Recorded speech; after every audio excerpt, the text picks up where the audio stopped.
fuel, gasoline, is pretty straightforward on a gasoline engine, on a fuel-injected gasoline engine compared to a diesel.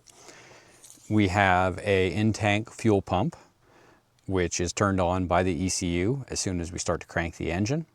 Normally you can't hear the fuel pump over the running of the engine, so you'll never even realize it was there. And the purpose of this fuel pump is to throw the worst case amount of fuel. So basically the amount of fuel that the engine would need if you were at full throttle. And that's what the fuel pump pumps all the time. And it pumps it up out of the tank and goes directly to a fuel filter, which is directly behind the battery here.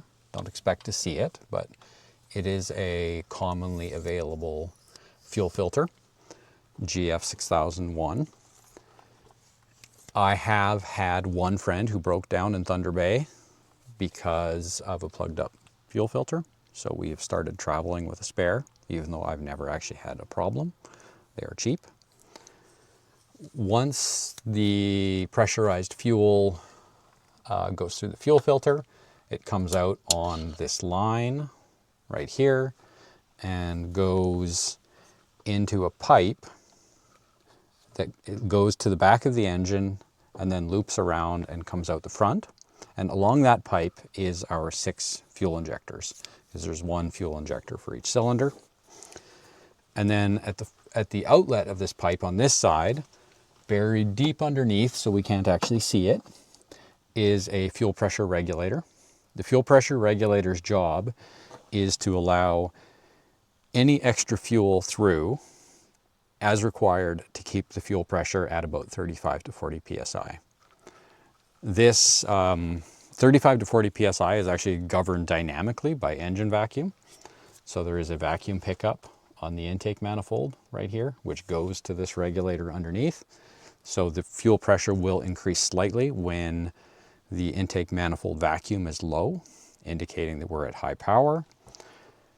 And then any extra fuel, which is most of it when we're at lower power levels, is directed along this hose, and then this goes back to the tank and just dumps back in the fuel tank as our return.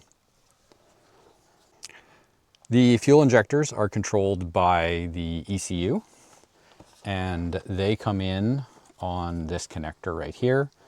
So there is a 12-volt line common to all the injectors, and then the ECU grounds out individual injectors in order to fire them.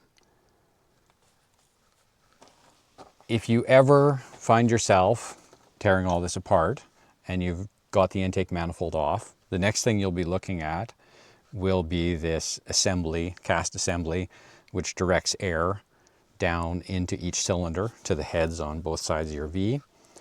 And you'll see the fuel line and all the injectors mounted on that. I found the best way to disassemble all of this is to unbolt that entire assembly from the heads. You know, you'll need some fancy sockets in order to get it done, but it's so much nicer to just lift all of that out as one rather than dismantling it piece by piece and taking each injector and all the hosing and everything out.